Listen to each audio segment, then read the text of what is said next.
All right, I hope this is working, but I don't know if it is. How you doing there, Current Chaos? Can you hear me okay on there?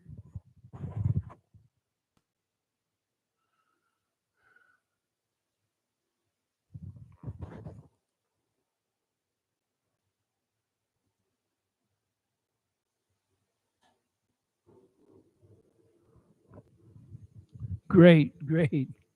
I was having trouble with the other connection. I don't know what happened. This one's faster, so hopefully I didn't mess up too bad out there.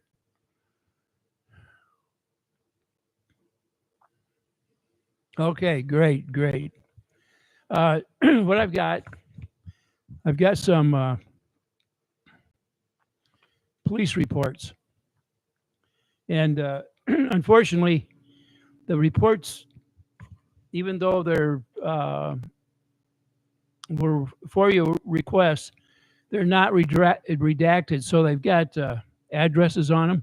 So I'm going to have to read them, but I will give the report numbers. So if anybody wants to back them up, all I have to do is call Levy County, give the number, and they'll tell you if the report is approved or not, and or that the report actually exists and what it's about.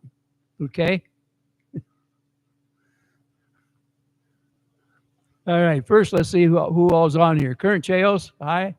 Road King, Ren, Wolfie, Oki, Odysseus, George Lowe, Lana, Scampy Girl, Pebs. uh, Pebs, I changed your your full mod. I forgot. I didn't realize you weren't before, but you are now, Pebs. Oh, let's see. Well, I don't want to get accused of doxing. I've been accused of so many things in the last few days. I'm beginning to wonder if I'm the the pinnacle of whatever it is.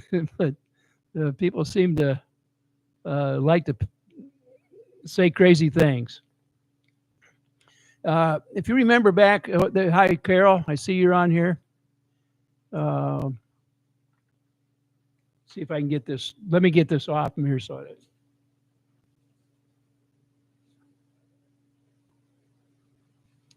Oh, there it is.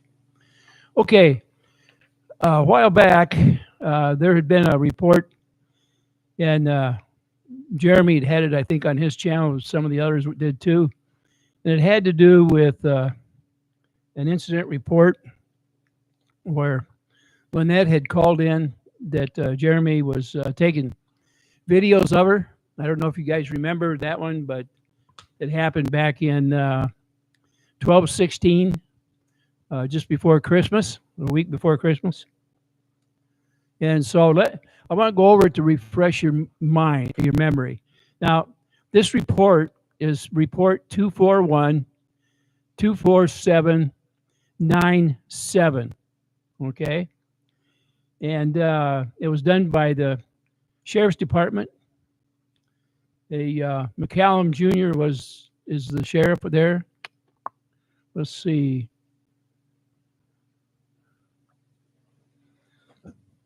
Lynette was the complainant, and Jeremy Hales was the person that she was complaining about, and it had to do with him going past her place, using a camera over the top of the fence. Okay, and the reason this is important, I want you to remember it was put up by everybody else, or not everybody else, but other people, and they're trying to show that Lynette was in the wrong, and also at the very end they said Lynette was here. I'm going to give you a line here. There's just a few words off from what they were saying, but it does say Lynette was unsatisfied with any answers I attempted to provide her, to which she subsequently told me to leave the property. I then obliged her request without hesitation. Now, I'm going to go back over the most of this. This is on December 16th, 2024, at 14:37 hours. I responded to, and this was to Otter Creek. The complaint was Lynette Preston, and it says that upon arrival, I made contact with Lynette, who advised that she has a large wooden privacy fence. Can everybody still hear me now? Hi, Debbie. Strictly corrugated. Miyagi. Uh, Ed, I see you're on there. Okay. and it was about the fence is now installed at the front of her property, closest to the roadway. And she has seen Jeremy holding his camera above the fence to see inside her property line. Lynette also stated that Jeremy's cameras are not allowed to be more than 10 feet from the ground, as she pointed to a tree across the street where a video camera was mounted. Lynette informed me that she had read several statutes in reference to reasonable expectations of privacy and that Jeremy was violating it. I informed Lynette that I was unsure which statute she was referring to and requested she show me the documents she was collecting her information from. Lynette was unable to provide any of the paperwork or statutes. Now, here's the thing. When you're reporting somebody, you don't necessarily have to know the statutes. What you do, you can, and in my instance, if I didn't have the documents in front of me, I probably would have went ahead and said, look, this guy is invading my privacy. He's filming over my fence. If this is against the law, I need to file charges. Okay.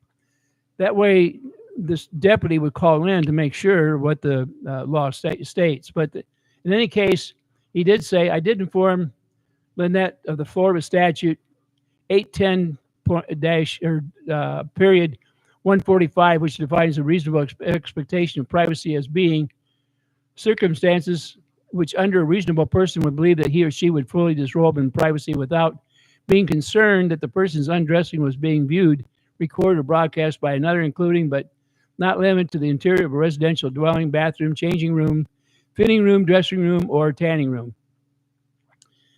Lynette informed me that I was incorrect and advised that she would print out the statutes and bring them into the sheriff's office. Looking at Lynette's property, only one section of property was fenced off, which we all know that it's the part along the road, and it is a privacy fence. It very definitely is a privacy fence.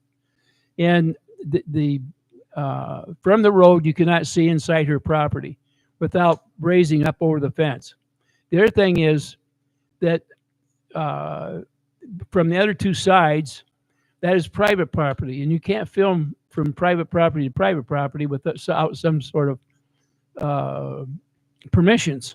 And remember, the videos that he was taking also have a mic on them. So it would be improper equipment at the time doing something that he shouldn't have been doing in the first place. And there was a lot of laws that were being broken, and it's going to be explained in this next complaint that's going to be going on, okay? So you need to listen carefully.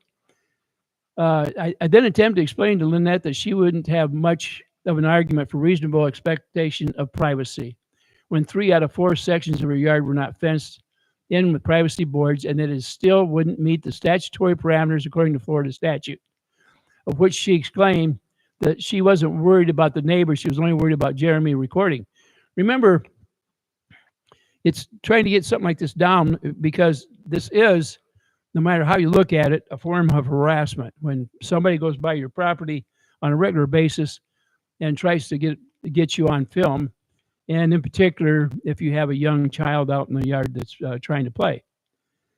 At this time, I have not observed any criminal violation. And that was by the deputy, okay? Now, what I want to do is I'm going to read this next report. And it actually pretty much, it shows what a deputy should do when they come to the property on a proper investigation of a complaint, okay? This next deputy, now he comes in, and let me put the dates on there.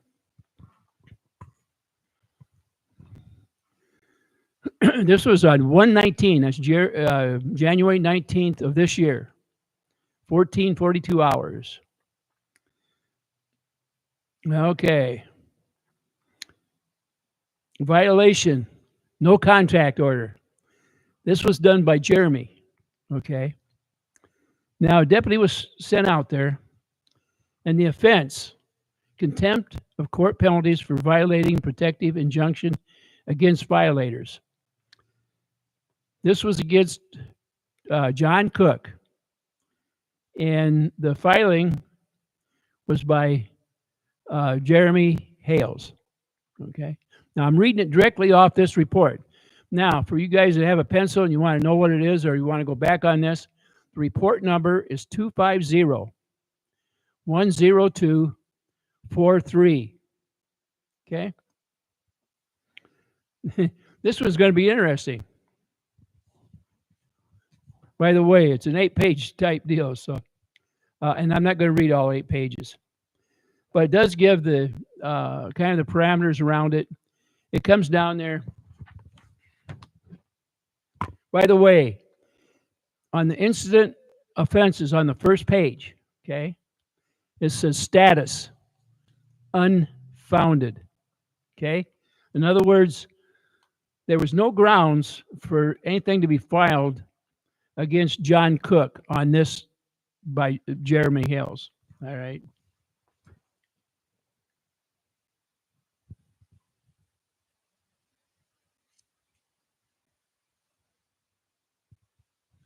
A videotape was given to the deputy by Mr. Hales. Along with it, some sound.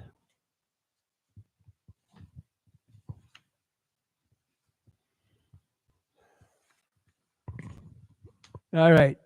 I want you to listen kind of close now. And I know this gets boring listening to somebody talk on here. And I wish I could have handed this to each one of you so that you could read it on your own. But here, and it just says about the time, the date, which was January 19th and 1440. Upon arrival, contact was made with the complainant, Jeremy Hales, who was actively videotaping our interaction. Jeremy stated that he drove past the residence of Lynette Preston, and he puts the location to which he observed the suspect, John Cook, standing in the yard. Jeremy stated that John yelled towards him while he drove by, which was a violation of the protection order out of Ohio. And the protection order was attached to the report, but I don't have it here, okay? Jeremy stated that he had the entire incident recorded from his cell phone and that he had downloaded it into a USB drive, and Jerry produced the USB drive and advised that I could depart the scene with it. Jeremy encouraged me to speak with John and to thoroughly investigate the events that unfolded. I then left the area. Upon review of the video footage, I witnessed Jeremy exiting the property of his gates located at, and I'm not going to give you that part because it wasn't retracted here, but it's his property, which entered into the roadway of Otter Creek Avenue. Jeremy then drives past the Lynette residence and observed John Cook standing in the yard on the video. John can be heard yelling, "Hide the child," repeatedly. And OCC. In other words, he's saying OCC. During this time, another individual, and later identified, and I'm not giving you that guy's name either, but anyway, it was somebody that was helping John on the property do some work, can be seen on a ladder, apparently hanging something upon a tree in the yard. After fully passing the residence, the video shows Jeremy proceeding back towards the entrance of his property, and it gives his location. After reviewing the video evidence, I then went to Lynette's residence to further my investigation. Once there, I made contact with John. John stated that he was not speaking to Jeremy during the interaction and that he was yelling, "Hide the child," because Jeremy has been attempting to film their small child on the property. He advised that he was yelling at Lynette to put the child in the residence in order to avoid having her being caught on video. When I asked what OCC meant, John stated that it stands for Orange County Choppers because he is a fan of their work. I then spoke to Andrew, who advised that John never attempted to speak at or to or towards Jeremy during this incident. Andrew and John said that they were rehanging a large canvas in the yard. Do you remember those canvases that show in the yard up there uh, to give them more privacy up by the trailers up there and in front of the building that sits there? Well, that's what they're talking about. They were hanging the canvases up there to give them the privacy. In what he did, the large canvas in the yard, in order to keep their lives as private as possible from Jeremy's relentless videotaping of their property. Now, the deputy then departed the scene. Later, I had another opportunity to review the video footage from the incident. Jeremy stated at the opening of that video that, and listen, I want you to listen to this. This is a quote from the video by the deputy. Unfortunately, it's time to drive past those psychos. Okay? That is in quotation marks by the deputy. That's a quote from the video on an official document. All right. Now, this is a deputy back on there. However, there is an alternate route that Jeremy could travel, which would avoid Lynette's residence completely northbound on North Otter, well, on that road that's in front, towards US 19. Jeremy's Ohio protection states that the court finds that a preponderance of the evidence that the respondent has knowingly engaged in a pattern of conduct that caused petitioner to believe the respondent will cause physical harm or cause mental distress. The following orders are equitable, fair, and necessary to protect the person in order to order from stalking offenses. Now, this was part of the PO. This wasn't anybody talking about anything. This is part of the PO and why that PO was put in order and what they were being asked to observe and make a decision on. Okay? Keep that in mind. Being that Jeremy is apparently in fear of John Cook, possibly could cause physical harm or mental distress. It's peculiar why he would knowingly drive the most direct route towards their residence instead of seeking an alternate direction to avoid them entirely. You understand the deputy is kind of catching on. What's going on here? Why were you driving down their place, and why did you make this remark? And he made the mistake of putting it on the thumb drive.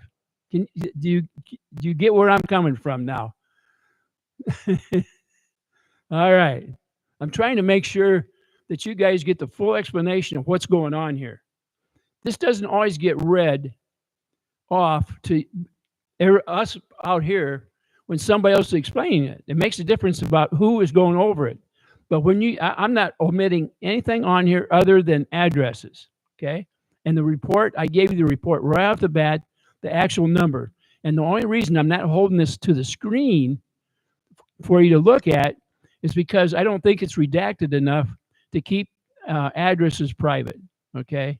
Even though this was got on a FOIA request. Additionally, in the video, Jeremy can be seen driving his vehicle at a very slow pace past the residence. Now, I want to remind all of you, Jeremy called the sheriff's department out there, not Lynette. He told them they were in violation of the PO. Now, when this deputy is there, he's finding that it's incorrect what was being said by his own video. Okay? In other words, there is no violation. And on the very front here, I told you, unfounded.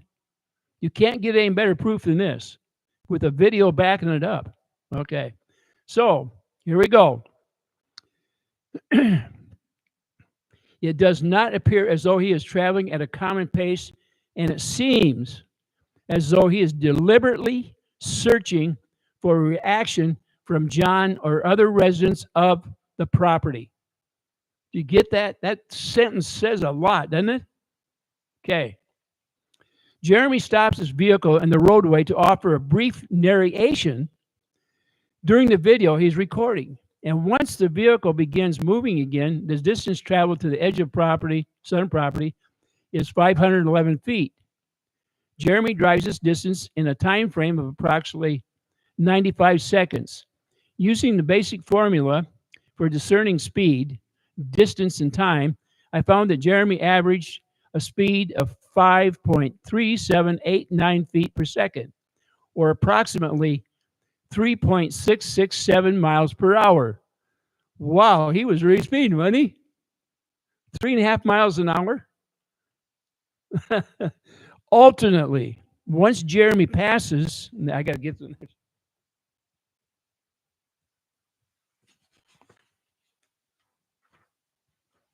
The property line, he speeds up to proceed towards SR 24 on Otter Creek Avenue. During the span of 632 feet, he covered a distance in 27 seconds, which equated to approximately 23,474 feet per second, or 15.9 miles per hour, approximately 15, 16 miles per hour. Wow. Speed it up a little bit, but not very fast, right? It's 25-mile-an-hour speed limit there. Being that Jeremy is allegedly in fear of that physical harm and mental distress may come to him as a result of interactions with John and Lynette, I found it odd that he would intentionally now slow his driving speed while driving in front of the property. You get that? The deputy picked up on this, and it's all proven on Jeremy's own thumb drive. You can't dispute it when the complainant puts the proof in his own hand. He's his own witness to a false report here. Do you get what I'm talking about? During the recording, it was witnessed that Jeremy was raising his recording device above his head roof outside his vehicle. Lynette owns an approximately 6-foot tall privacy fence, which she uses to shield her property from the view of the public. Jeremy has witnessed intentionally trying to see over it in order to garner a reaction from the inhabitants and to witness elements within the property that were not easily witnessed from persons of the public at the roadway. Jeremy called back sometime later to state that he had reviewed the video footage himself after he spoke to me and noticed that John had double middle fingered him as he drove by. He advised that he wanted it documented in my report and that it was a violation of the protection order due to being a form of communication with him. Okay. Remember, he cannot communicate with Jeremy in any way. Okay. Upon initial review of the video, I did witness that John had reached behind his back during the incident that was recorded. However, though no discernible hand gestures could be recognized due to the poor quality of the video. At first glance, I believe that John was simply adjusting his shirt while he was working. The speed and the manner of the movement did not indicate to me any type of vulgar gesture that was being displayed. Upon speaking with John again later, he advised that he was stretching his back from the work he was performing. He stated that he had placed both hands behind the lower portion of his back and stretched backwards. Upon my first interaction with John earlier, I did notice that he was visibly sweaty and noticeably tired from working in the yard. In other words, he said what he was doing. He looked like he's doing. And he was sweating. You have to be doing something to generate sweat, right? Attached to this report is a zoomed image of the gesture in which Jeremy is referring to. Now, I don't have that zoomed image, okay? Based upon Jeremy's statements, the video provided and the testimony of the subjects located, and it gives the location, I have found no probable cause to believe a violation of the Ohio Protection Order was taking place. From all appearances, it seems as though Jeremy is trying to elicit a response from the parties involved and is intentionally provoking them. Wow. The deputy that came out there to investigate a complaint by Jeremy now has said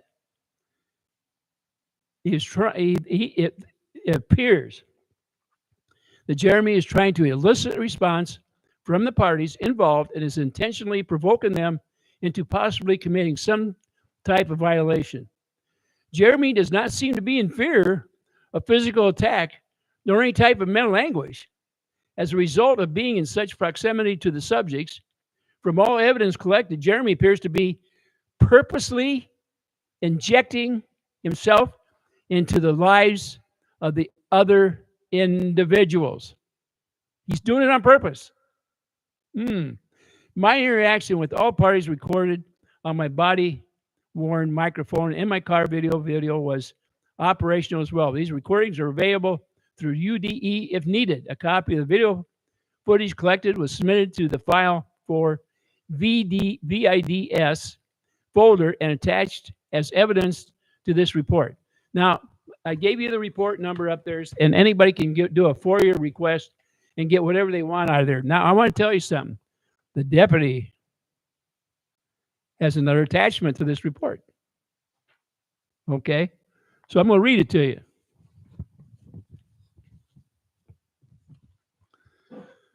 This is called Supplement 1, Narrative. All right? On February 6th, 2025, at approximately 11:37 hours, I returned to the area of Otter Creek to collect additional information. Now, he's going back to reinvestigate this complaint. At both entrances to Otter Creek Avenue, I observed there to be a posted speed limit sign of 25 miles an hour to the roadway.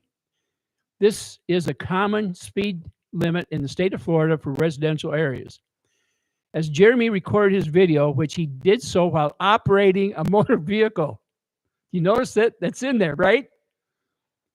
Jeremy recorded his video, which he did, and this is in parentheses, while operating a motor vehicle on the roadway. They have proof of a law violation. This is proof. It's in writing, okay?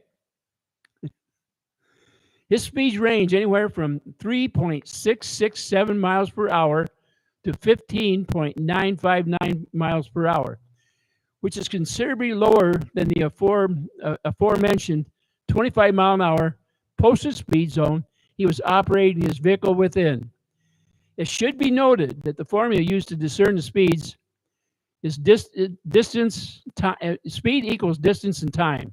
It is recognized mathematically equation in the state of Florida for speed measurement. The deputy states he is a certified LiDAR operator in the state of Florida, as well as an instructor for the same. This guy is an expert. He's an instructor, and he is certified. Okay. I have received formal training for speed measurement, and I can be called for court testimony as an expert witness. Now, who do you think this might help? I'm just telling you, all the time, and I've had, I don't know how many times people have come on my channel and said, you never give the proof, Ray. And yet, they take something like this, and if you listen to anybody else on there, and I'm not saying anybody, there's a channel over there, 2 Lees in a Pod, that has always told verbatim what is on the documentations. If she tells you something, she shows it to you. She makes sure everything is redacted so that nobody gets in trouble. And like I say, I would give this to you. Now, I did send this to Lisa, and depending on whether she comes on tonight or not or whatever, if she's redacted it, maybe she can show it to you if she wishes. I don't know. That's up to Lisa. Okay. All right, here's the next paragraph. Also, on this date, I observed the residents, and this is at Lynette's or Michelle and John, to have installed an additional tent sheeting above the privacy fence. The height of the privacy fence measures just under 6 foot. It's 71 3/8 inches. But with this addition, the fence is now measuring to be approximately 87 inches in height, and almost 16-inch enhancement. Apparently, the residents are attempting to gather as much privacy from the public as possible. Now, this was all put up there strictly because Jeremy wouldn't leave him alone and kept going by and going up there with his camera. As an experiment on scene, okay, now this deputy gets out of his car, all right? I held my agency-issued cell phone above my head. I am 6'3". Now he's talking about the deputy himself, he is. And attempted to view over the fence with a camera feature on my cell phone enabled. In order to see over the fence, my cell phone had to be held at a height of approximately 9 foot, 108 inches, while I stood in the roadway.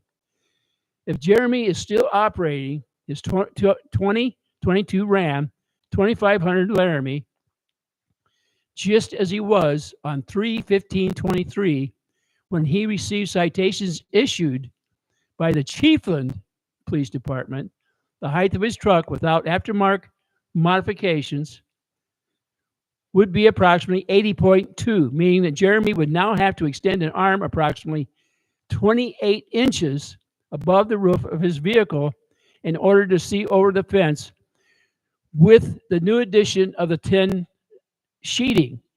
According to the most anthropometric data, the average single arm length for a 6'1" man, Jeremy's height, according to his driver's license, would be around 30 inches.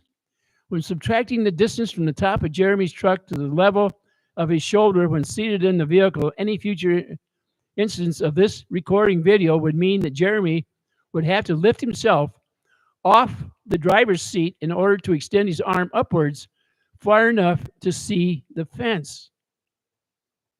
Do you get that? He has to lift himself up and raise his arm up to be able to see over the fence. All right.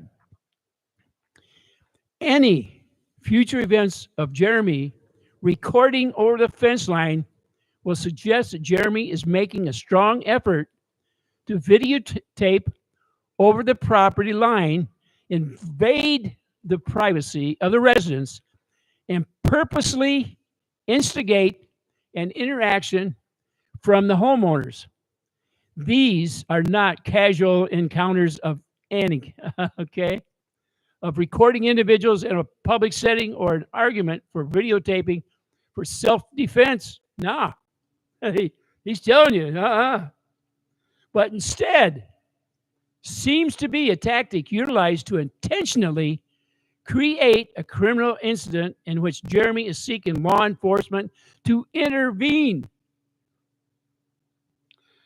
This case remains unfounded in nature. Additionally, based upon all the evidence provided, Jeremy has been seen as a primary aggressor in this incident. Photographs collected from this scene have been attached to this report. Do I need to say any more about the intentions of what's going on there, or the harassment that I've been talking about for a year, or who's right and who's wrong? Do you think that I should have to defend myself any longer about something like this? Do you think Lisa should have to defend herself against the remarks that were made?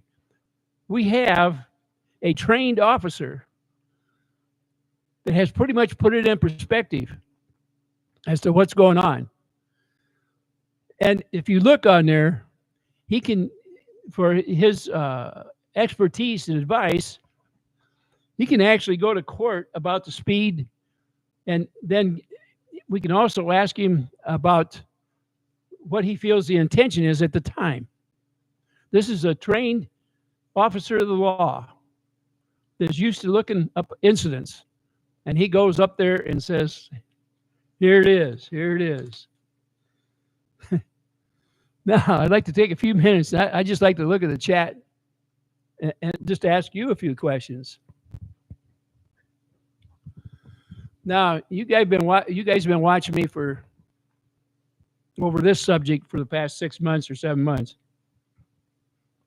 And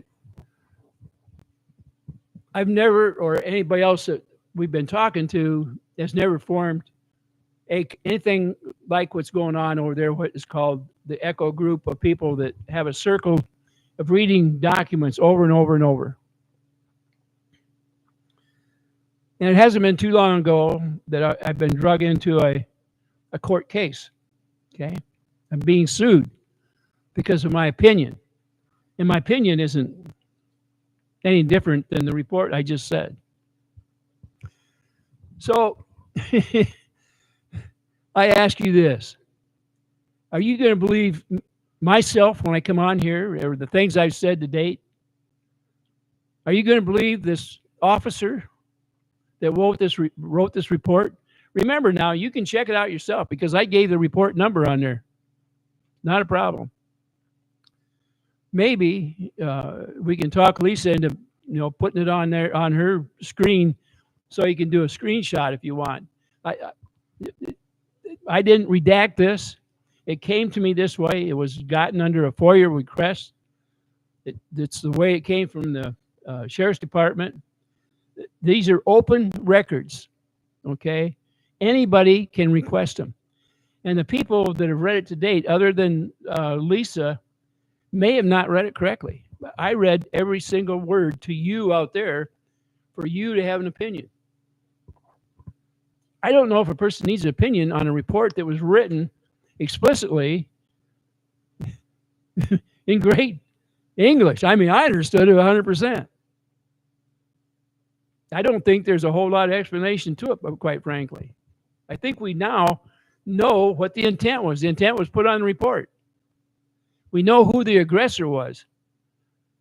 I think maybe somebody's getting tired of having to go out there and settle a neighbor dispute that has got out of hand, and the court so far system has let it get to this point to where our money, tax money, from all of us citizens out here are being used for nonsense.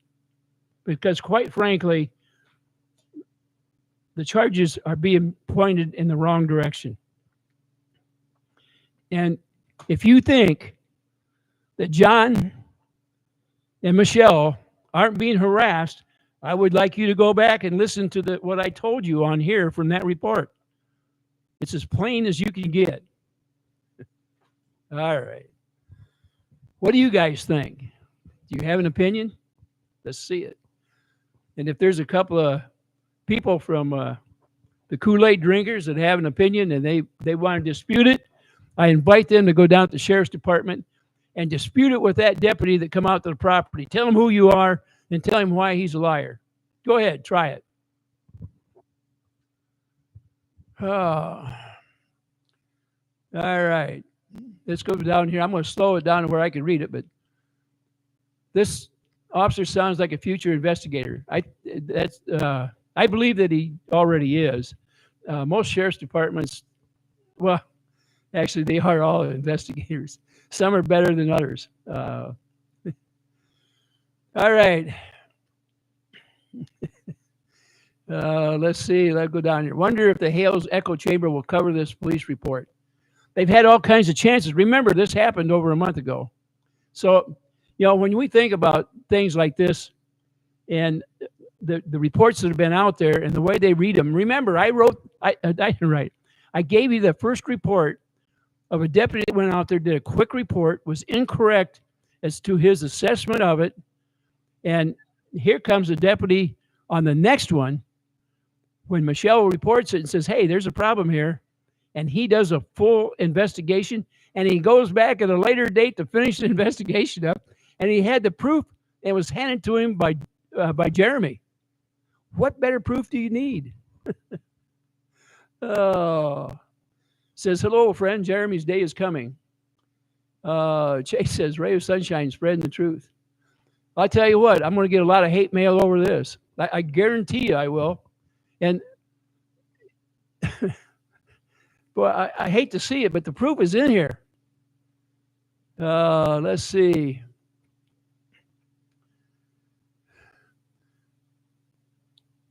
Now someone needs to send that to the court in Ohio. I believe, I'm not sure, but I believe it probably has already been sent. And once it's sent, it doesn't do, I don't know if it does a lot of good for too many to go. And also, until we make sure that there's I don't know about the legal representation up there, how it's working right now in Ohio. And I guess we'll find out. I mean, I don't know what better proof you need than this. All four of the first parts that the sheriff's department investigated back, some time ago. Anyway, they were all found uh, as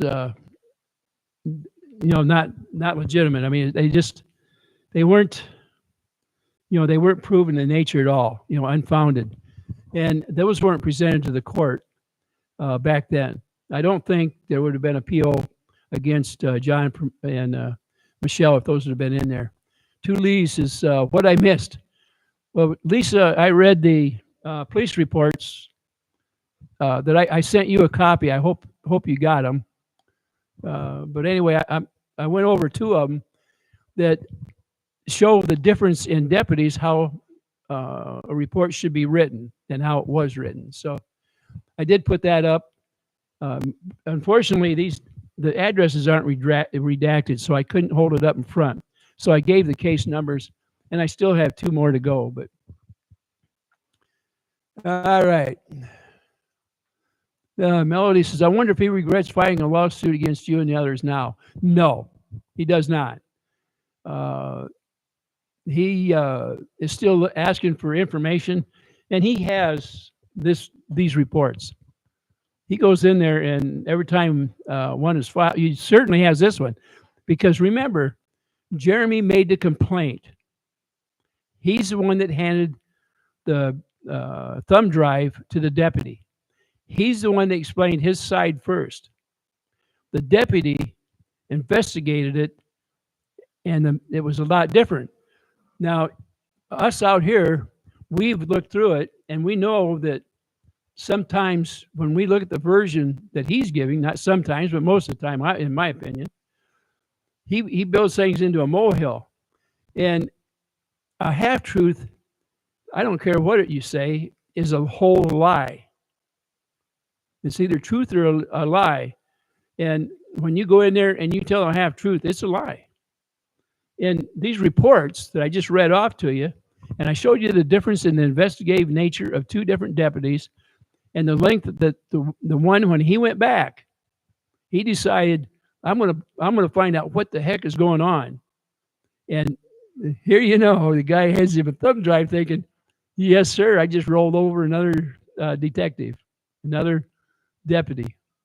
And it didn't happen that way, did it? The deputy was smarter, and he investigated it, and he made both sides, put both sides on his piece of paper there, both sides. And he did it with a recorder, a body cam recorder, not when it takes pictures, just one that takes the recordings.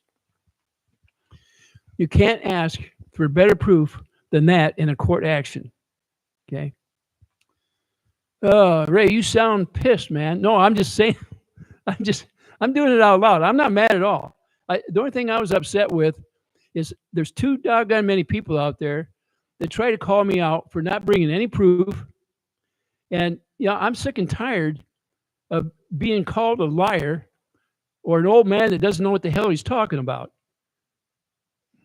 I guarantee you that as old as I am, I'm probably sharper than most of the people that follow that guy over there. Oh, Jeremy Hills has a tail when he lies. His lips are moving. Richard, I'll tell you, there's more tails than that.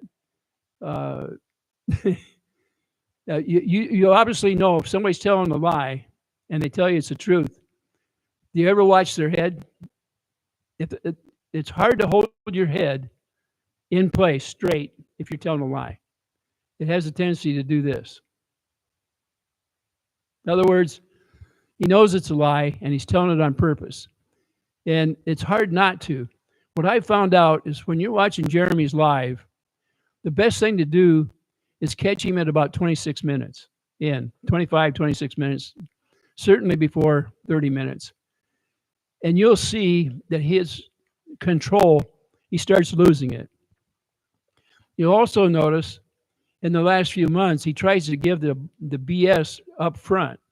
And now he spreads it out when he's doing his lockers, unloading the stuff out of his trailer. You know, everything that comes out of the trailer is a big surprise, right? If you loaded it up, why would it be such a surprise when you take it out? I don't know. That's just an observance, but he mixes in his little speeches about Michelle or John or one of us. Heck, I was in his last video. I'm getting more nicknames now. Everybody's got a new nickname for me. I guess I picked the wrong or the right handle so that you guys can kind of screw it around and you can do all kinds of things with it. Makes sense to me. Let's see. What do we got here? I'll be there with bells on, Lisa. I guess, Lisa, you're going to be on there tonight, I hope. Well, it says, Eric, is your nickname Jeremy? I guess he must have been, I see he got, whatever he said, they took it off. So I will never understand why people that do not know this family want to bring harm and hate. What did they do to you? Pebs, one thing I wanted to get across to you, if possible, it really, even if this family had did some of the things, let's say that you come back from a background that just people hate the background or something, but Christ didn't have that problem when he walked the streets. Helping somebody up, I mean, who needs help more than somebody that needs the help? I mean, why would you knock somebody down into the gutter that needs help? Why do you gather around and grab somebody that is already on the great path of whatever they're getting, whether it's financial, spiritual, whatever, that doesn't need anything? Is there so much hate in the person that's attacking that they only attack somebody they consider weak? Well, when they started picking on John and Michelle, they didn't realize that those two will fight back. And even though I think Michelle is probably 5 foot or somewhere close to there, she's got to be tougher than heck. She's survived quite a few years, and she's not scared of that son of a gun. She's not scared at all. She'll fight like heck. And John certainly isn't scared. And he does a good job of defending himself. And so when the rest of us come along and we see what's going on there and we try to help out, because all their avenues were cut off because of financial avenues. It was all of a sudden like, okay, let's dry it up. Let's turn the plum into a prune or a grape into a raisin, and it's not going to go anywhere. But that didn't happen, did it? The steamroller didn't get a chance to roll over him this time. And there's plenty of people out there that are willing to fight the fight that it takes to do it. Only thing is now, this guy that's been fighting in courts since at least 2014 is making a career out of it. And along the way, he seems to have made millions of dollars. And it seems that he's making more money as the time goes on. And when he needed something new to do, what's he do? He gets out of one court case, he goes right into another one. And if you don't believe me, on Richard's Lutherman's channel and Mike Volpe, they showed you the trail of court cases.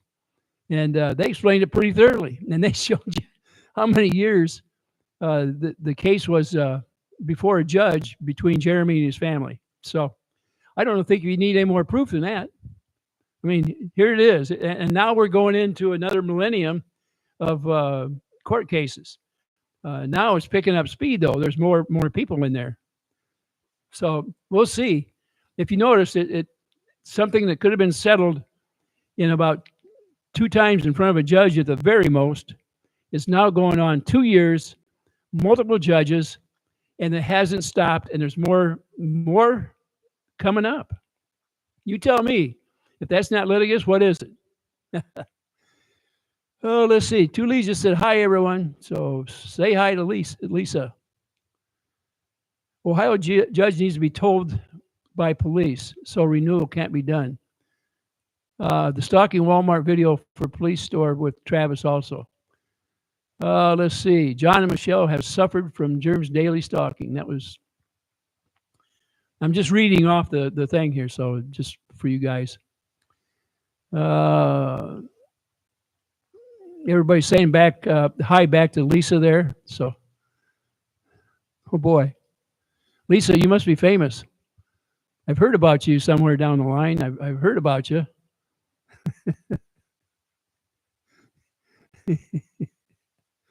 Oh my goodness. All right. Yeah, do you see how famous you're getting, Lisa?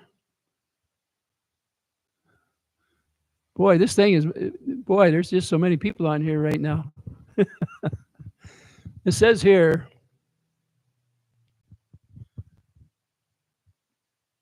two leaves in a pot. I told him every photo is one more court count, and he didn't care. I hope they get him good. Listen, not only that, but the proof of what he said on that thumb drive, and the deputy picked up on it, and I think, I'm not sure, I think he decided he was going to take this case and thoroughly go over it. I mean, maybe I don't know what the attitudes were at the time when all this was going on, but man, he nailed it. He couldn't have said anything any better. You know, the best part of it is with the things that he said on there. I wonder if he's going to be beside me in this court case coming up, because it sounds to me like because he said some of the things I did, he may get sued too. I don't know. And that's an opinion, obviously, but I'm just telling you. Let's see. It says, seen JH's videos for years. He sure likes to go to court over stupid shit. I agree with that.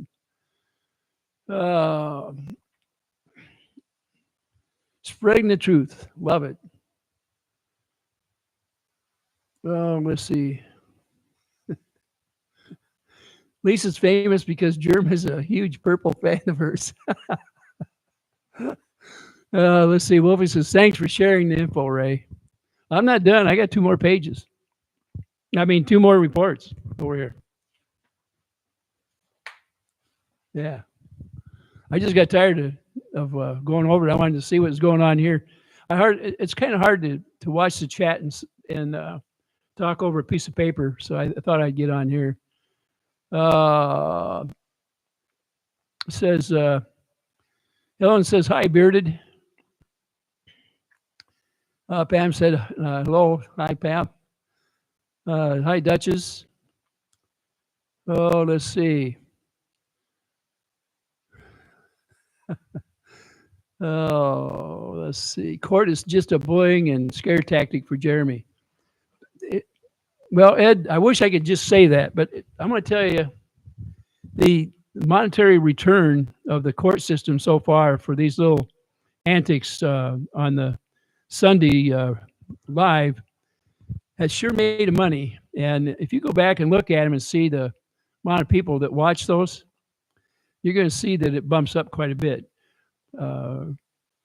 Look at the stats, and you can tie it back in. So I'm just saying that there's more to it than just that. As far as the carrying through, that's part of the hate pattern, I think, and that's opinion too. Let's see.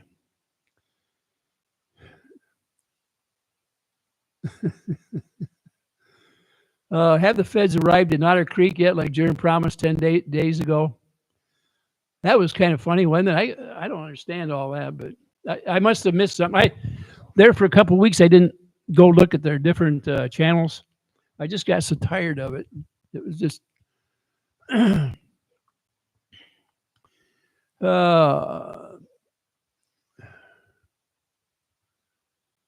Ray, you're keeping me entertained at the flea market. Keep it up. John, are you at the flea market? Oh, heck. I hope you're having a good day out there, John. Says narcissists like JH don't care about consequences. He will keep going until he ends up in jail. You know, my opinion is pretty much like that. And like I say, it's only opinion. I wish I had a PhD in it so that I could give uh, a real knockdown deal on it. I've looked at all this stuff, and man, he hits all the check marks. And some I would be afraid to say over here because some of those check marks are pretty bad. Let's see. Richard says Jeremy Hales is bush league, so so is his lawyer. They haven't seen the pain because the judge is a young judge and terribly insecure. A seasoned judge would serve them both up. Yeah, I think right now some of the reasons they get away with so much is they're taking credit for getting rid of the judge there probably in Levy County. And that's an assumption and opinion that I know it doesn't really hold water. Everybody will have their own opinion of it, and I don't know what the written opinion was when he was asked to step down or whether he stepped down. But says here, wait till Bruce's reply comes. I can't wait. Oh man. Well, he's got a week. In case you guys don't know, Bruce has to come back with an explanation to the judge. I think it's April 3rd or 4th, something like that. And so hopefully, I know Bruce will do his due diligence, and we'll just have to see how appreciative the judge is. But we'll find out. Depp will always germ timestamp. He likes to use that timestamp thing. I got a controversy with somebody today over the doggone stuff. Think about this. I went on there and I didn't. By the way, Lisa, I don't have it on my thing here about how we can get that invoice paid for Bruce.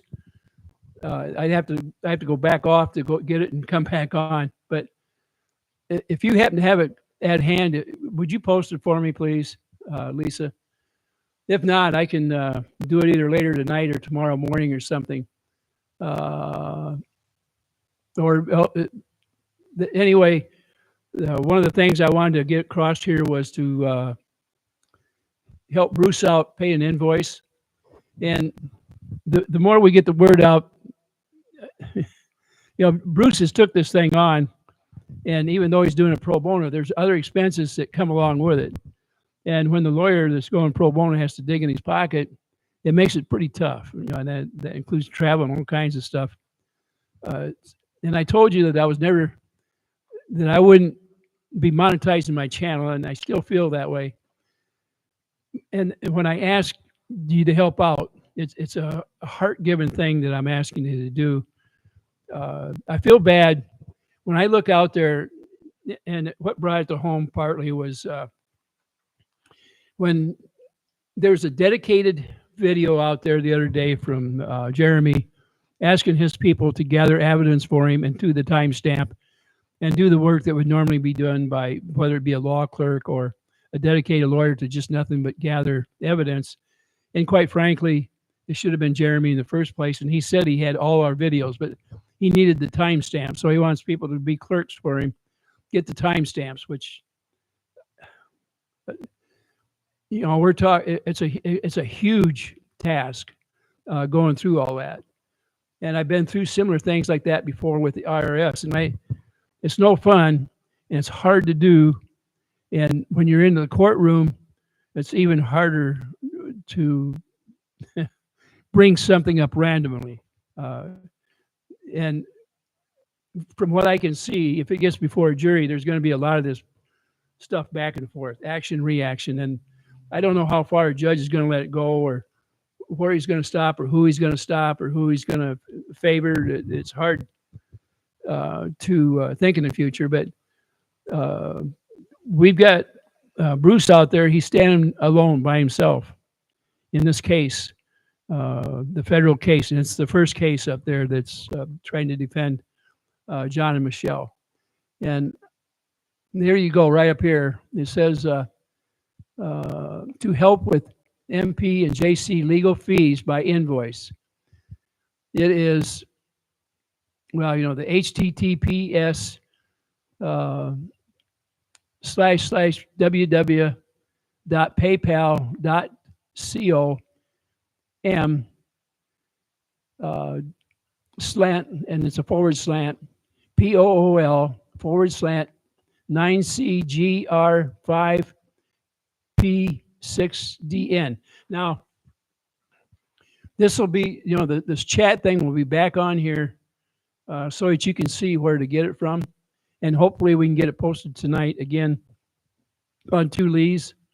And cross our fingers. I surely hope that some of you will help out. I got into a pretty good argument today with multiple people that came to my channel to get on my case about this particular item. And the reasoning is so inane. And what I'm trying to do is level out the scales of justice. You know that. Otherwise, I wouldn't even ask for such a thing. But it's too one-sided. And without finances are going to win the cases in a court. I can't express it enough that when you get into a situation like that, it's more than David and Goliath. I'm just telling you, it's worse than that. And you're beholden not only to the judge but the jury, and then your opponent, if you want to call it that, has funds at his hands, more than enough money. And if each one of those followers give him $1 apiece, that's over double the amount he's put in at this point for legal fees. And I don't know how much he's collected for legal fees. He's had a GoFundMe up there for a long time. And at the rate that he's able to raise money is very quickly. And I don't doubt in 1 week he could raise, with no problem at all, raise that amount of money that it takes for his legal fees. So, and we can't do that. We don't have the resources, the number of people. And like I say, it's one judge against a firm. In case you don't know it, Shaka is more than a one-person firm. There's other people working within that firm. So we'll just, and look, let me tell you something. I'm not asking people that can't afford it to do anything. I'm just not. Everybody has a limit and a budget they're on, and we know that. We know that. So it's just what you can and what your heart feels like doing. The combination of it, you'll come up with a good reason to, I hope. No pressure, absolutely no pressure. Okay. All right. Yeah, 2 Lees said, yet if we ask for legal fees, we are bad people. And we're not. We're not. I don't know how else to put it. I felt bad when I refused to do anything about it. I've been standing on this thing where I said that I wasn't going to monetize and I wasn't going to set up this or that. I never wanted to be obligated to something like this for money. But in the way that we're doing it here, where it's to pay invoices and money as it comes up, anything I can do to help, I want to do that help. I still don't feel like monetizing the channel because I don't want to be beholden to this thing right here. I've got so many other things that I'm involved in that I just, it would be work and you wouldn't be getting your money's worth if I had a chat going, because quite frankly, I'm not very professional at this. I'm just sitting here in my garage trying to do something, trying to do a little good out there. And I hand most of this stuff over to somebody else to do it that is more adept at doing these things. And obviously I lean on Lisa on Two Leaves in a Pod most of the time, and say I send them there because she does the work, of trying to do these things, and I'm just in the audience most of the time, and even though I've got a channel I can fight with, I'm doing it with the bare necessities: a computer, a mic, $10 uh, earphones. I'm just doing the best I can. He is spreading it as fast rate. Wait till he has to pay for John and Michelle over this that the guy knows he is losing, and probably collecting to pay Michelle and John. That's what I think. Okay. Yeah, in the end, if everything works out right, he will end up in the long run having to take care of things. The biggest thing is that it's hard when you're on a shoestring. It's very hard to prove a point, and money buys equality, regardless of what you think of the scales of justice. It's tipped with money. It very much so is. But it's hard to explain it, and maybe people think I'm not very loyal to my country because I feel that way. It's not that I feel that way. I know it's that way. Money buys a lot of privilege. We're lucky enough that we have freedoms, but one of the things that's been lopsided in a lot of cases has been the legality of doing things. And I don't want to get too deep into it because you're going to think I'm a real jerk. Yeah, they do want. I think they do want to get rid of Bruce. You're right. Tim Swope, looks like you did something wrong. Tim, redo your things. What I said on here, Tim, and the things I gave on here, that's real. I didn't make them up, and I gave the numbers out just so that you guys can go ahead and get the proof in front of you. Or you can go right down to the doggone station and say, "Look, can I look at the documents on this?" But I gave you the numbers of the case. I gave you the two different accounts by two different deputies of two different times of two different people making a charge, and I left it up to everybody out there to make their own opinion or decisions up, and I think most people out there can now see through it all. And I know that some of the Kool-Aid drinkers out there, which is the easiest way, it covers a lot of people. They should be able to see through it too. The fog shouldn't be so dense that you can't see the nose on the front of your face. And when I give you the verbiage, that should close the door on it. You should have it in your mind and be able to disseminate what it's all about. So I don't know how I can't put it any plainer for you.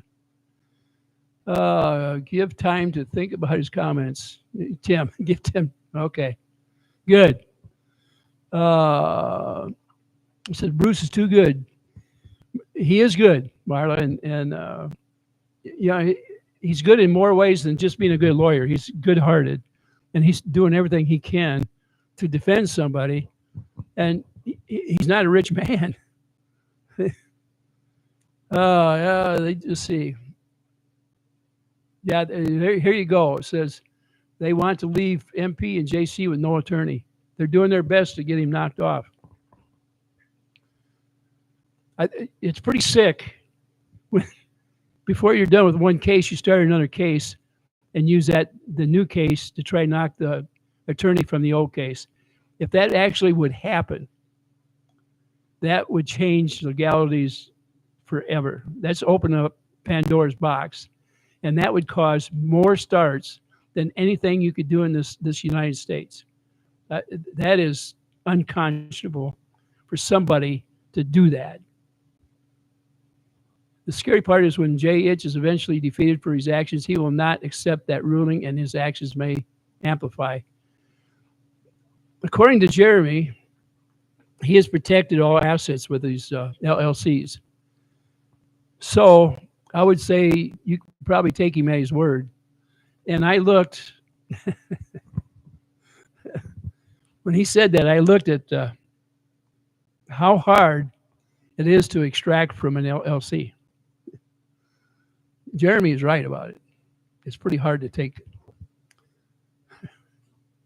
I do know somebody that's got over 20 LLCs, not personally, but I do know somebody that's got. Let's see.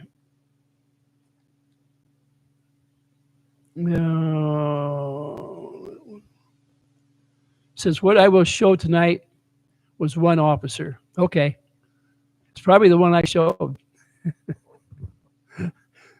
The one that had went back and reinvestigated is the last one I showed here. The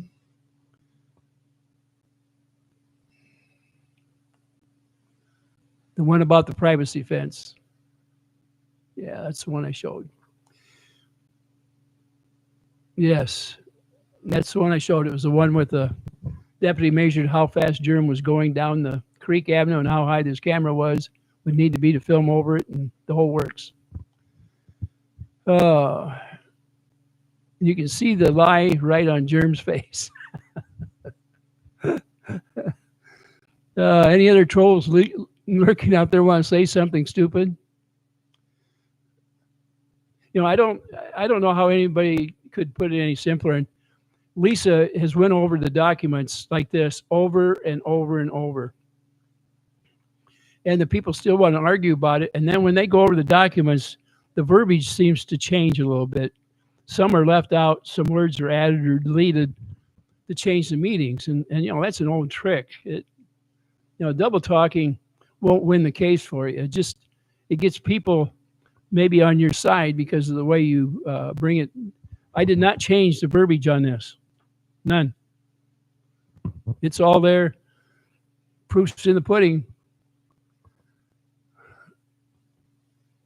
It says, Ed, calm down. Abuse of power is never good. What's going on? What is going on? Let's see. It says Lisa's always showing receipts. Yes. And what gets me is that with all the receipts, nobody wants to pick it up off their side. That's why I say the Kool-Aid must be blurring their vision and they can't hear.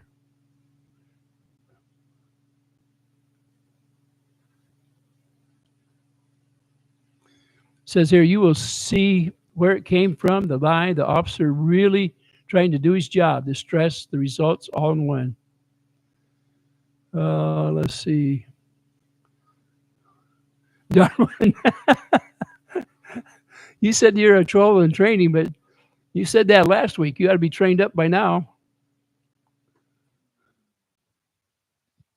Did you get that swamp bought yet? I was looking for a place to stay if I come down there.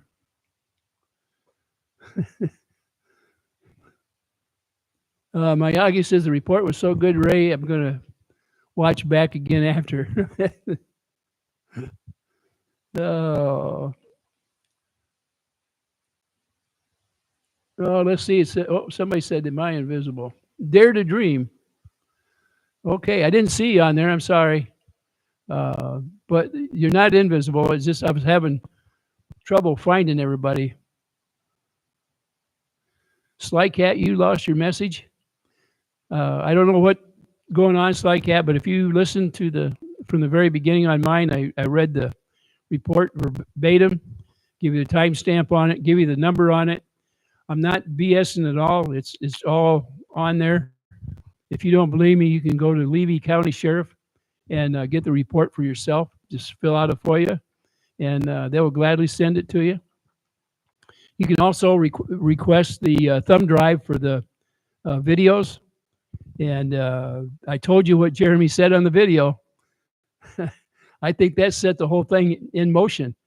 You know, it's like getting caught on a hot mic, saying something you should have never said.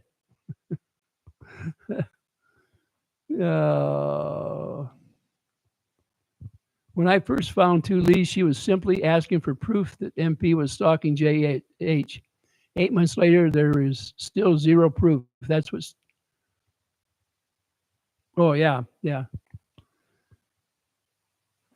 Yeah, nobody has come up with MP or John stalking Jeremy.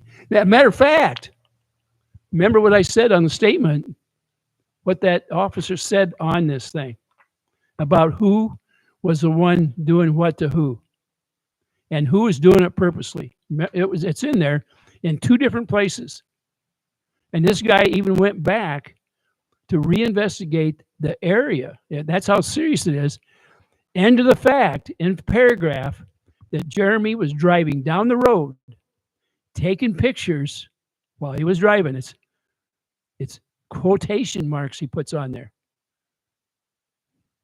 You got to think about this. It's against the law to do that. Now, he's using his cell phone, admits to doing it on his cell phone, gives a thumb drive to the sheriff's department. That is about as much proof as you can get. And in a court of law, he would be guilty and fined for that. So,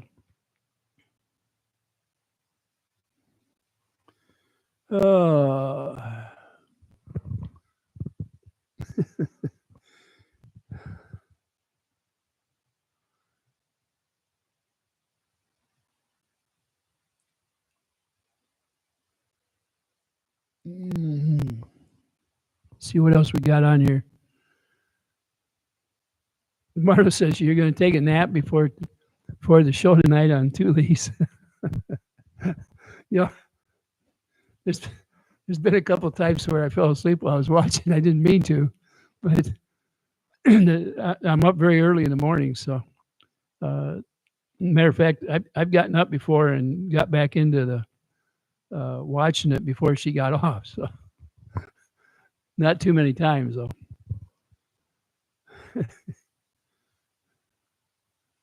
They're not going to bust him for the cell phone thing. I don't think so. They could have done it by now, don't you think? Well, you know,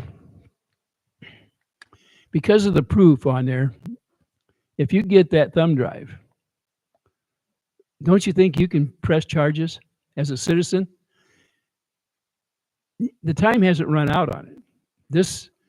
If once you have that proof in your hand, which this back paper is partially the proof, all you need is a thumb drive now that proves that he gave that to the deputy, and you as a citizen can actually file charges or ask that charges be brought as per their own, and that would put the deputy in court as the main witness. So I think if you read through that report close, you see there that he's actually reading between the lines. And this is my opinion. It looks like maybe he was putting it out there saying laws have been broken. Now, it's a minor violation for using a cell phone while you're driving.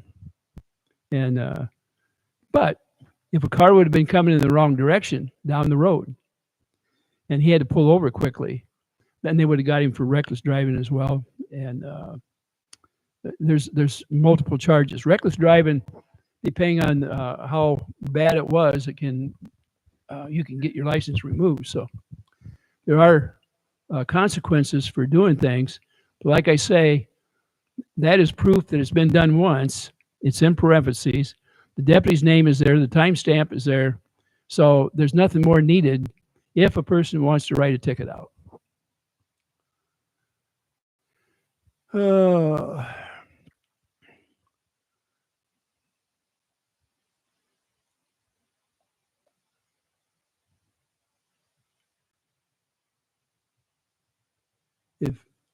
If Jerem proven to be wrong on the monument, who will prosecute, county, state, or federal? Darwin asked that question. By the way, I have that report here on that monument, on the officer that went there to look at that. And if I'm right on reading the report, until a survey is done, nothing will be done. Is that, am I correct on that, Lisa?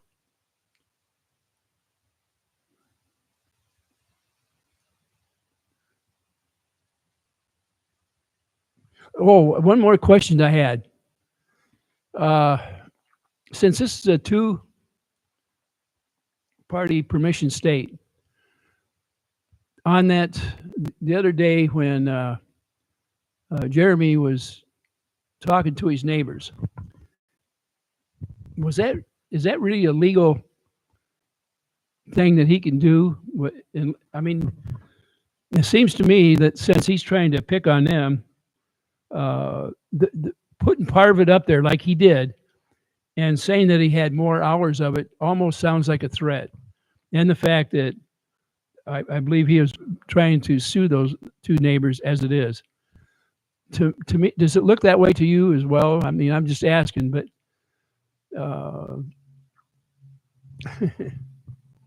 it, it seems like that could be construed as a threat to me. But I would say it's also against the law of what he did. That's my opinion. Radis is a stalking freak. Yeah, I believe that. Anytime you film from behind a brick column and it shows in the camera lens, that's going to tell you he was hiding behind the column, doesn't it? Oh.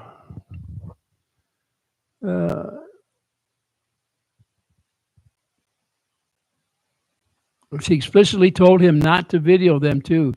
He was wearing a hidden camera. Okay.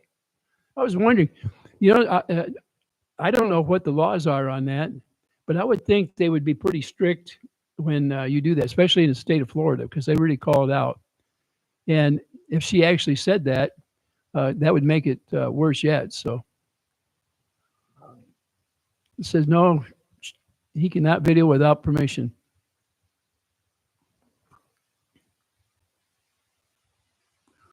Eric was deleted again. Is that the second or third time around Road King?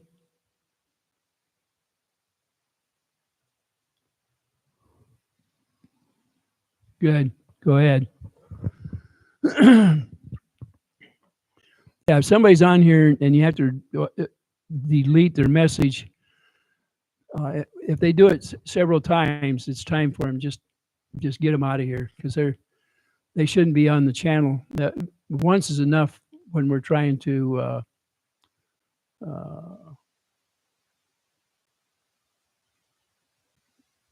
have something on here. I mean, in my mind, there's no question about what I read here. And I'm sure that it'll be part of the timestamps and all that.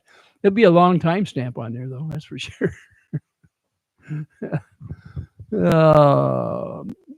Radis, get out. Okay. Radis posted and deleted. Oh, he's a winner, isn't he? He's so brave. Oh, my.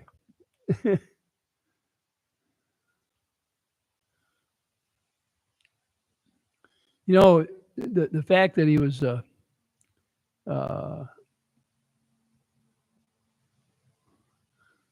fact that he was using a hidden camera on him, man, that is something. And that's right off the bat when he moved in there into town. The hard part is that when you move into a small town, people love to talk, and he's well aware of drawing people out. And he don't have to say but a few words, and he just sits back and lets the camera roll. And that's typical in a small town. People will talk, and then, but if you have somebody like Jeremy and you start rattling off to him, now people in the town are used to hearing people talk about other people. That they call it gossip, okay? And sometimes it hurts people's feelings when it's brought to the light of day. But in a small town, that's the biggest thing going is just gossip. And he took advantage of that and put her on his camera. And he says he has hours of it. And what he was doing is making her think back of the things that she said, how many things would ruin her in that town. That's what he's got up here. And he will purposely, in my opinion, go back and pick those particular things. And that gets, the way he had said it, kind of puts it in more like blackmail. If you don't succumb, I've got more of this that I can show. And I've already showed enough that people are going to get mad at you because you talked about them. And it's not unusual in a small town for people to talk about each other. It's been going on for ages. You have to take it with a grain of salt. Don't get butthurt over something like that when you're led down a path and he knows how to lead you.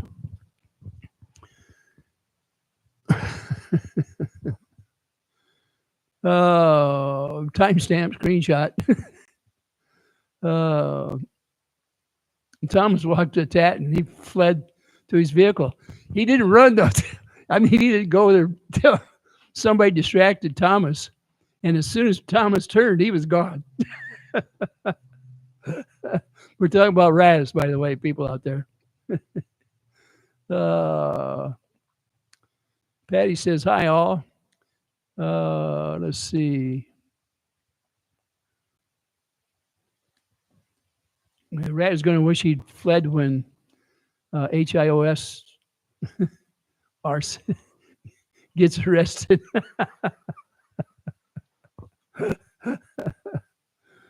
I don't know if Radis understands it, but if he picks up a felony, I don't care what his status is, he'll be gone. He's not a citizen. And right now, what they're talking about, as far as ICE, anybody that's non-citizen that gets picked up by the police and does a felon, they have to notify ICE.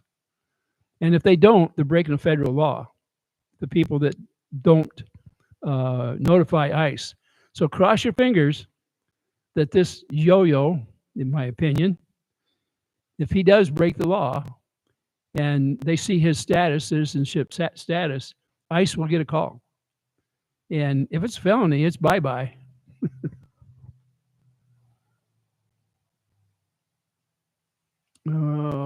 Ed says, does anyone know if Guapo dropped the video he was talking about 2 nights ago? I haven't, myself, I haven't seen anything about it. I don't even know if, for one thing, most of the stuff he puts on there, he does it in his members chat. And quite frankly, I can't afford to be on member chats. I watch too many videos. And I don't want to make somebody feel bad because I did be a member in one and not the other.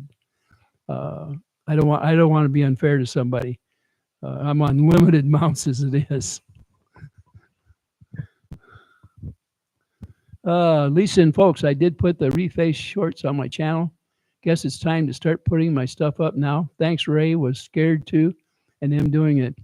Be careful, Lori. Yeah, just make sure you're okay so somebody don't try to nail you. Jeremy is going to be so unhinged on his next live. You bet he will. I'm just small potatoes, more like a pinprick on the arm or something. And but it doesn't take much to get his attention on stuff like that. The best way to get his attention is to in his chat is to send him some money, and then he looks at it. Not always. It takes you can't do it for $1 or $2. It takes a little more than that. But matter of fact, I think they said something one night, and I only think it. I don't know for sure about that. The best way to get the attention is to put some monetary amount up there on the super chat, because then that'll get their attention. Makes sense, I guess. You got to pay to talk, right? Now let's see. Lori said, I'm 60 and single and haven't been nailed in a while. Oh my goodness. Oh, people are saying he's living in his cat knee-hole to McDonald's. Don't think that's legal for a foreigner. I was thinking maybe he lived with his girlfriend or something. I don't know. He's been Oh, it says I've been staying off Guapos uh, after the chat problems. I have a gifted membership, which that level doesn't even give to access to those things. Never is groundbreaking as portrayed. Yeah. Strictly corrugated to the LOL, Ray. It's not the money, it's the fact that it stands out. Yeah. Yeah.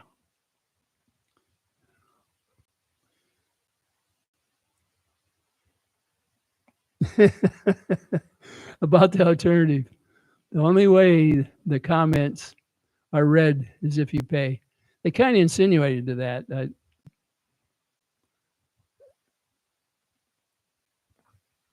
The two leases, I even missed that. I know. The problem is that the chat goes pretty fast, and even when you try to slow it down, when you're trying to talk over here and on a subject, especially like with Lisa, she's usually got something she's showing on there, or she's doing work in the background trying to get the next piece ready to show you or investigate it. People are sending their notices all the time, and it's really hard to participate in the chat. You almost have to have somebody sitting next to you that's looking at it and reach over and hit your arm like that and say, "Come on, you got somebody on here that wants to talk to you." But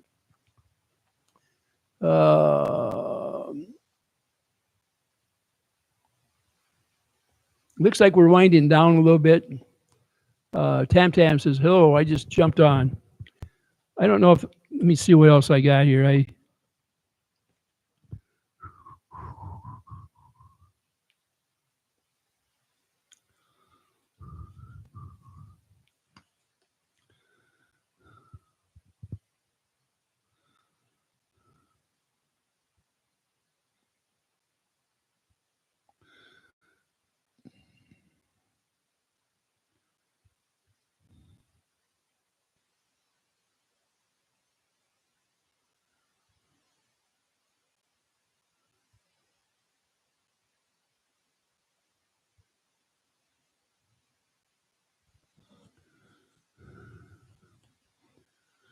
Yeah, these aren't big deals.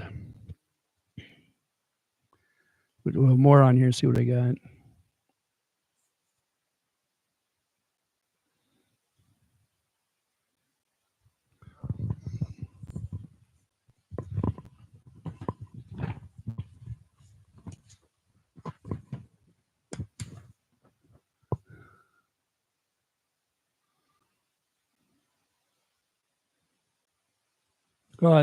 This one here is the one about the memorial.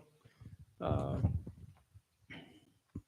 in a nutshell, it can't go anywhere till, according to the deputy that went out there, and he considers it civil, and it's not really civil.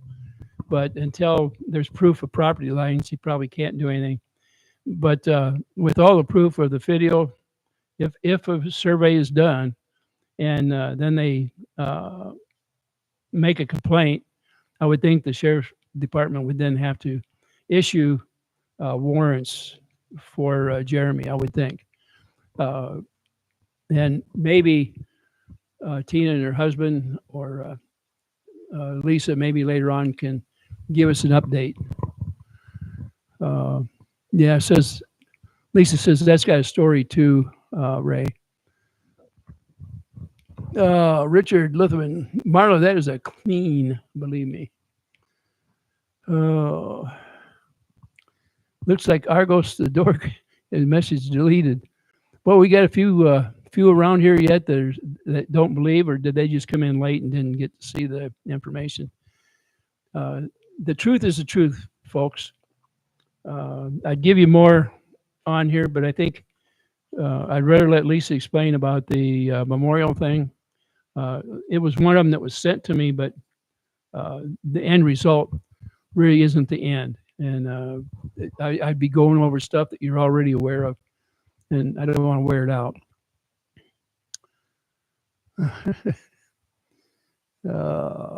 Maybe tonight might be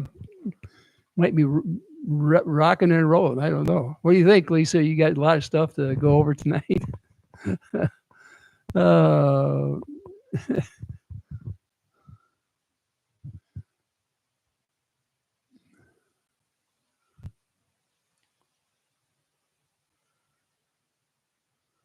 Uh, Connie said something. I leave when he comes to the chat. I don't want to see Guapo get pulled into something he doesn't feel right. I feel bad for Guapo and what went on over there. And since I'm not really a part of it, I really probably won't say too much. That's between Guapo and, as far as I'm concerned, the benefactor over there. The only thing I will say is this. That guy said two things that weren't necessarily positive about Guapo's mother. And for me, that would be, well, I better not give my opinion. I have certain lines, and I always preach, don't draw a line. It starts a war. But I just didn't, I didn't approve what happened. But, like I say, that's going to be between the benefactor and Guapo and the people on his channel. And has not, absolutely has, at this point, has nothing to do with me. That was a great big whoop-a-raw the last time I said something about the benefactor. As far as I'm concerned, he's just a jerk.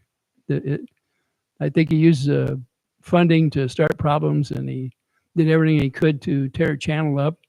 And then he went through and pulled the pieces together and made it quite evident what he was about. And Miyagi kind of put everything together and kind of brought sense to it just by listing it. She didn't have to say anything about it other than list the comments, and it makes you kind of sick when you see it all when it's put in one place. And a good thing turned out not to be as good, and I'm sorry about that, but that's.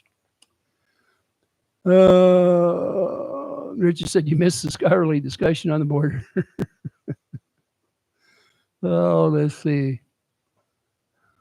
I have grandkids and great grandkids that aren't too far from that border down there. Yeah, matter of fact, I used to live pretty close as it was, but not as close as my grandkids. Hey, Thomas, shout out to you there, buddy.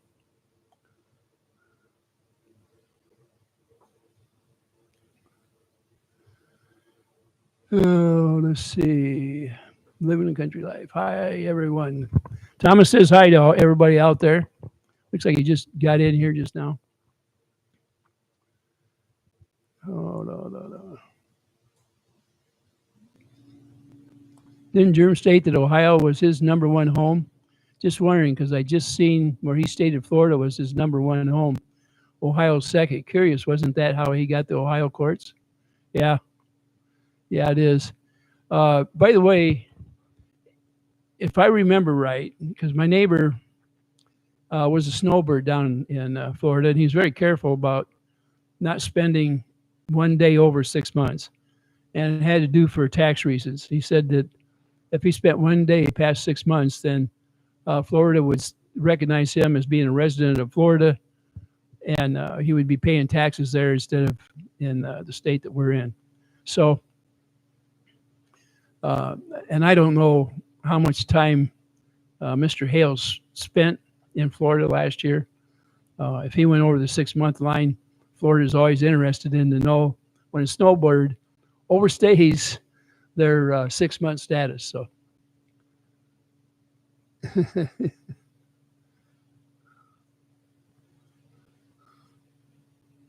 Yeah, that arrest in 2017, if I remember right. I thought I seen that on the internet, but I was having a hard time. It didn't show up very well. I don't know if it's the same one that you're looking at, but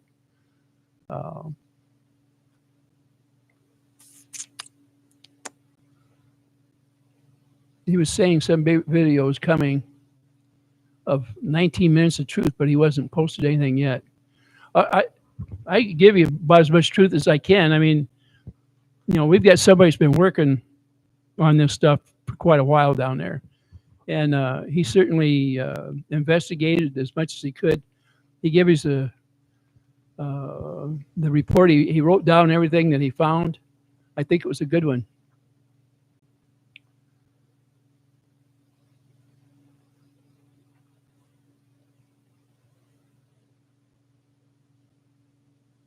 That's right. George has been down there long enough that Florida would look at her as a residence. Like I say, my neighbor was very careful about making sure he didn't have one day over 6 months in his residence down there, and that was down in Punta Gorda. So I kind of liked it down there in Punta Gorda. It's pretty neat. I almost bought a place down there. my neighbor did everything he could to talk me into it and found me a place or two. And man, I just about did. Right? But man, did they get nailed down there with that one hurricane landed right there in Punta Gorda. Man, it did a lot of damage to his place. So the insurance paid off good for him. But for tax purposes, the reason for my first marriage and divorce. Okay, Richard, give away all your secrets now. Now, was that legal advice or is that just your opinion there? Oh, let's see. He had stuff removed, but not from all places. We'd like to see that, to know what is behind no contact order for his children.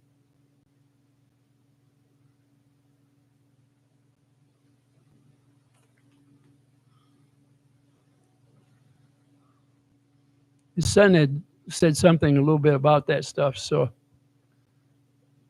it happened when, well, he went over it just kind of lightly is all, if I remember right. Let's see. Is there someone else that I had been listening to in the last year that keeps saying, I got all the stuff, it's all going to come out, and never shows receipts? I think it's the same one that went out here a few days ago and asked for everybody out there in his channel to come up with timestamps and screenshots.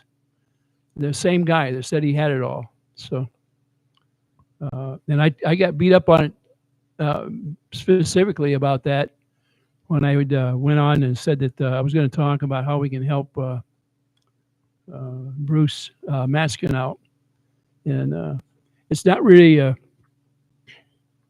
easy task for somebody to step up and do something like that. And this person kind of had said that he went in there with his eyes open, and it's tough, but nobody knows what they're getting into until they're into it, for sure. And you can hope that somebody with the goodness of their heart will help out when the help needs to be done. And this next week is going to be stressful for anybody that hasn't kept up with it. He has to submit some legal things back in that's been requested from the judge. And so he's working hard right now, so you can believe that. Let's see. Bruce says it's a good video. Thank you.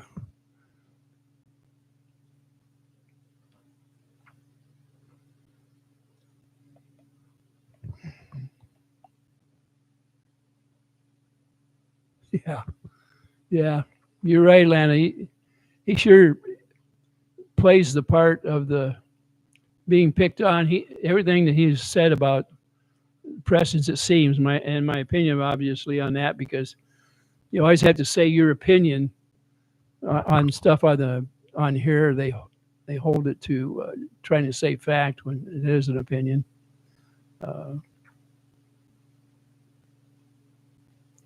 Yeah, it says, Lee says, in Ohio, records don't get expunged. They are sealed. By the way, my understanding is that in a court of law, during the mitigation part of the where if you found guilty of something, before sentencing, you can have records unsealed to show a background. I seem to remember something like that in most states that you when you go look in the background, even juvenile records can be unsealed. By the way,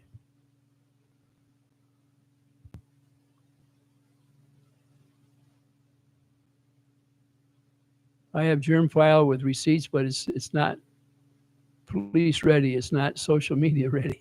That's Mike. Okay. Hi. Uh,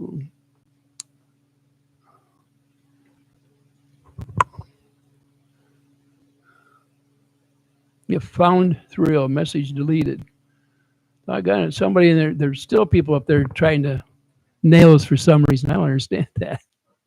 If everybody out there, look, when if somebody tells you the truth and shows you the truth and proof, they go together.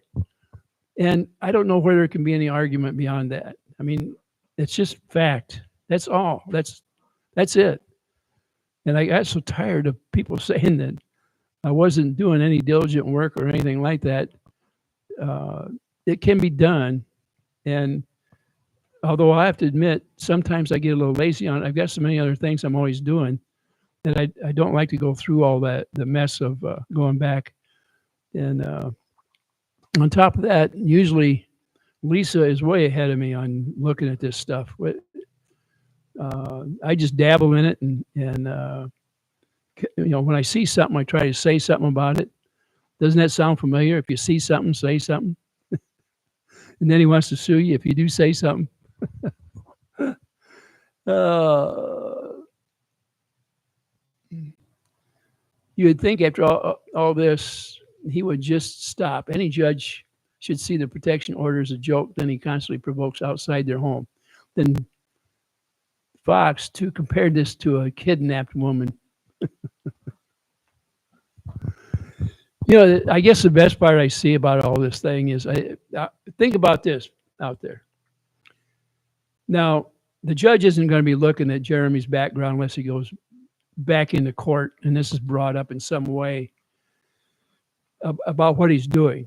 Okay, now like when he goes and tries to file more charges, that's a good time for a lawyer to bring him up. But these people that are following Jeremy, and even a lawyer is following him, they know and they see. I mean, that's proof. And yet they will either admit it or walk around it in some way to justify it. Now, that's got to tell you something about these people that are hanging with Jeremy.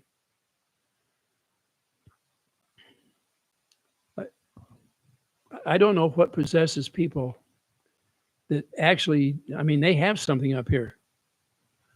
But where they don't have it is here.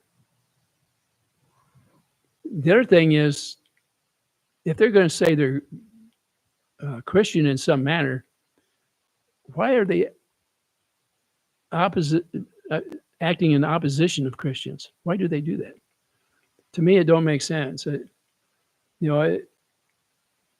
I'm naive in certain aspects of people's personalities. I just know if there's somebody I don't particularly care for, and I know when they're a bully, in my mind, and if they're out operating outside the law or inside the law, if their morals are wrong, as far as I'm concerned, they're wrong. That's how I feel about it.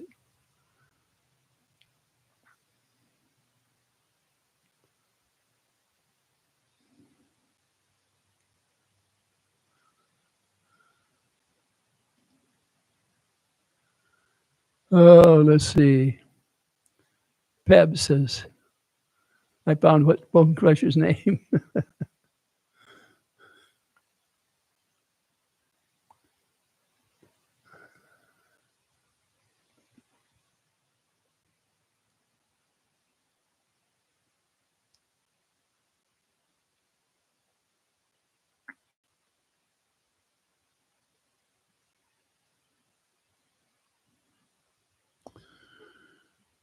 Oh.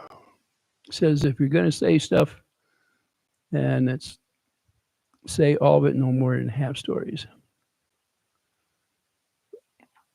Sly Cat says disappointed in Cat as journalists used to like her, but more disappointed as a woman and a Catholic.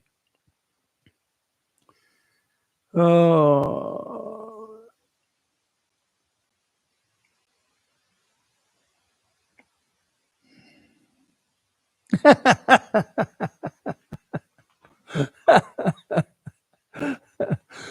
Someone found my name on a police document. Oh, let's see. Who knows? Maybe a speeding ticket or something. Oh, Lord. Oh.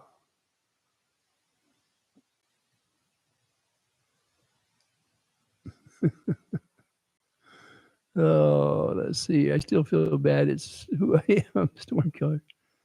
Uh,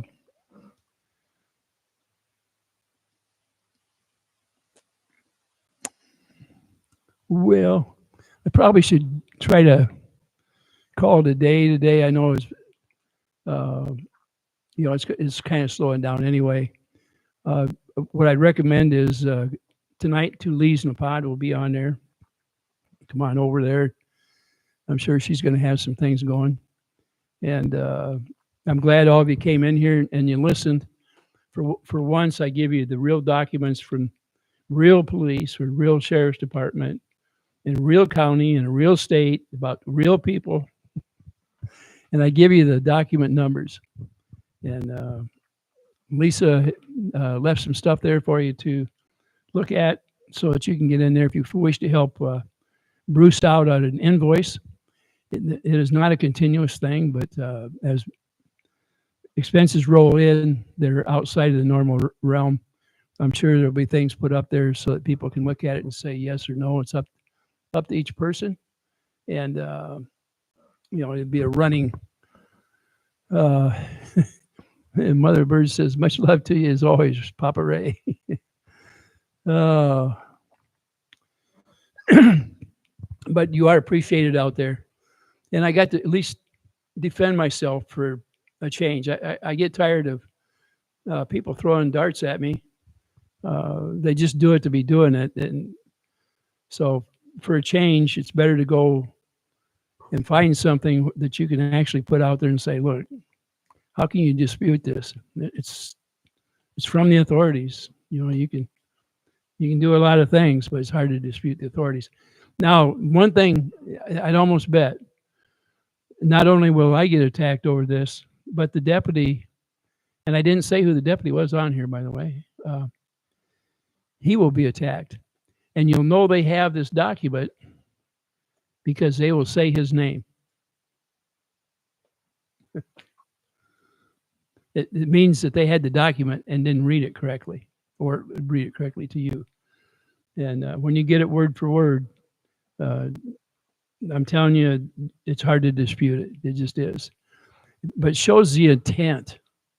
I thought it was important that everybody, the things that we've been talking about, our opinion of how we felt about what he was trying to do, why he was doing it, up here, what's in his mind. This officer pretty much reiterated the same thoughts. And he put it to writing. And he went back and reinvestigated the charges. And remember, in that last one there, it was not Lynette that tried to charge. It was Jeremy trying to charge Lynette. It was unfounded, and the officer made a pretty big deal out of it, I thought. And it was thorough. And it shows you on his channel, he stated it as fact, on Jeremy's channel, about what was going on there. And yet this one states as fact that, in fact, that is not what was going on. It shows the intent and who the aggressor was. What more can you ask for? Proof's in the pudding. With that, thank you, everybody out there. And for all of you that stuck around, there's Mother of Birds, Lady Bird, Pebs, Mike Johnson, Snivels, Christy Nunez, Lauren Meyer, Miss Lori. Let's see. Connie Carlo, Miyagi. Glad you're here, Miyagi. Pebs, Peculiar Optics, Ed Warrior, Lana, Bearded Fisherman, Sly Cat, Kevin Jays, Storm Killer.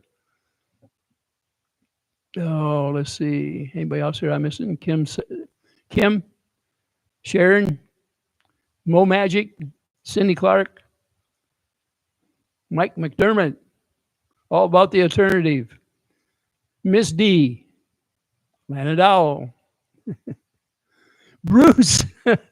I missed you somewhere in there, Bruce, but we mentioned your name a few times. And we didn't use any derogatory terms at all. Yep. But I'm glad you came in on the channel, Bruce. We really appreciate you, and look forward for our future endeavors. Richard, I love your humor, and you already know that I stopped by your channel because I try to leave a little remark if I can. It may have been a paragraph today, but sometimes I'm long-winded, Richard. But I'm sure you have the time to look it over. Tammy B. Marla Hughes. Thank you for coming in, Marla. Ray W. Dan Foyle. The Cheap Man Fishing Tackle. John Cook. Of course, I love it. Tata. You know, John, ever since you said that, I use it a lot.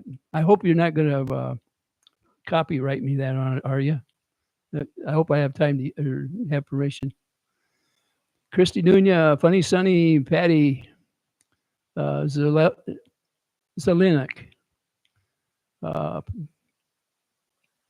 Anybody else?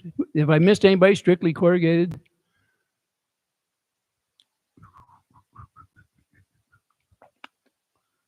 I hope I didn't miss anybody. If I did, I'm sorry. I'll try to make up with it. If you're on Tulee's channel, I'll see you there. Creative Crafter, Linda. For any of you that like to see some crafts and stuff, Linda out there has a channel called Creative Crafter. Go over there and say hi to her.